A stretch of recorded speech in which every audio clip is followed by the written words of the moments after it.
Joining me now from Washington, D.C., president and founder of Speech First, Nicole Neily. Nicole, this wrecks my entire Halloween. I was going to dress as Elizabeth Warren. I was going to put on my Pocahontas outfit. So apparently I'm not going to be able to do that per the university, or Michigan State University, I should say. We don't want to mix them up. Michigan State University. They're so worried about culture.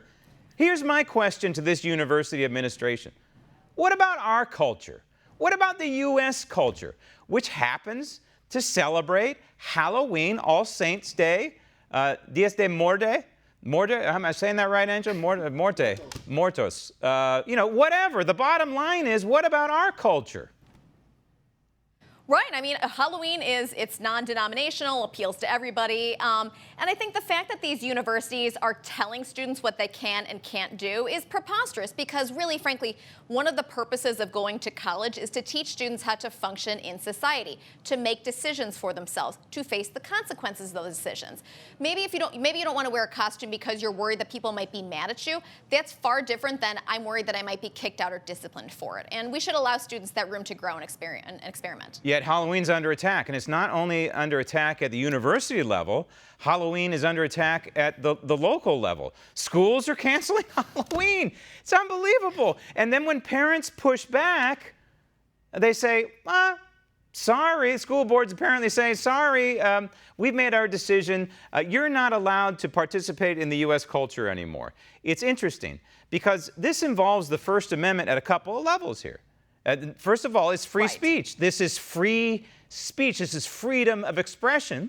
I would also throw in there Halloween is also freedom of association, but it could potentially involve freedom of religion here as well. So what part of the First Amendment not being abridged do these schools not understand?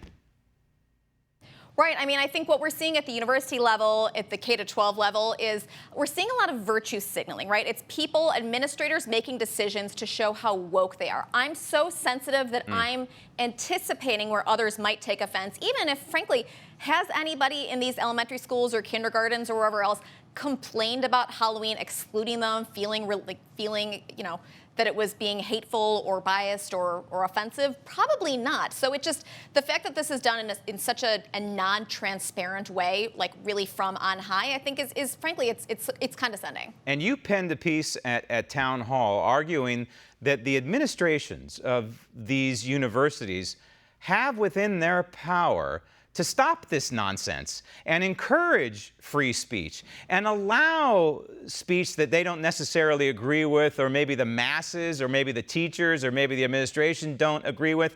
They have it within their power to stop this and open up the First Amendment to all aspects of free speech. Yes, these are very conscious decisions. You should hire outside of your comfort zone, right? You should want to have differing viewpoints on campus, both for your faculty to be able to write better papers, peer-reviewed, et cetera, but also for your students to be exposed to different viewpoints. College is not supposed to be 4 years of indoctrination, of learning and reciting talking points. You're supposed to be challenged. You're supposed to debate and discuss and argue and have to defend your ideas, maybe change your opinions on things. But if they're only getting one side of the story, then frankly, is it worth $50,000, $60,000, $70,000 a year? Probably not. But leads us back to Halloween and my initial argument here. In the end, it's up to the parents, is it not, either at the local level to push back and push back hard?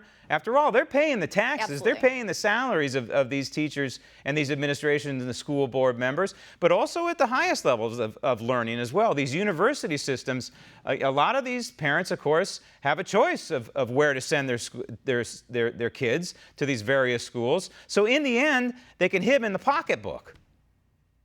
Right. And what's happening on these campuses, lower campuses, up to college, it's not staying on campus. And so I think it is time to push back. Absolutely. And again, this applies to alumni as well.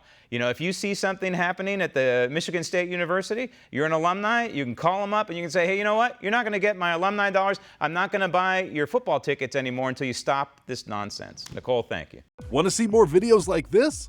Click on the link below and subscribe to One American News on YouTube. And call your cable provider and kindly demand that One American News is added to your lineup. Call and subscribe today.